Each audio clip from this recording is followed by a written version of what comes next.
जलशन्तनो नामोऽपुत्रासोऽज्रपितरो भवन्ति मानो मध्यारे निगतायृगन्धोः अदितिरन्तरिक्षपतिर्माता सविता सवित्रः विश्वे देवा अदितिः पञ्चजनाय श्रीका समधिजनत्वम् यौः शान्तिरन्तरिक्षको शान्तिः पृथिवी शान्तिरापः शान्तिरोखदयः शान्तिः वनस्पतयः शान्तिर्वे देवाः शान्ति ब्रह्म शान्तिः सर्वको शान्तिः शान्तिरेव शान्तिः कामा शान्तिरेधि जतो यतः शमीहते ततो नो अभयं कुरु तन्नः कुरु प्रजाभ्यो भजन्नः पशुभ्यः सुदान्तिर्भवतो सर्वारिष्टदान्तिर्भवतो निर्विघ्नमस्तु आयुष्मस्तु कल्याणमस्तु श्रीमन्महागणाधिपते नमः लक्ष्मीनारायणाभ्यां नमः उमामहेश्वराभ्यां नमः वाणीहिरण्यगर्भाभ्यां नमः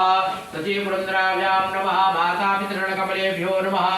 इष्टदेवताभ्यो नमः कुलदेवताभ्यो नमः ग्रामदेवताभ्यो नमः स्थानदेवताभ्यो नमः वास्तुदेवताभ्यो नमः सर्वेभ्यो देवेभ्यो नमः सर्वेभ्यो ब्राह्मणेभ्यो नमः सिद्धिबुद्धिसहिताय श्रीमन्महागणाधिपतये नमः विश्वे धम्मागवं दण्डे दण्डवाणिं च भैरवं वन्दे कादिं वां गंगा भवानी मणिकर्णिका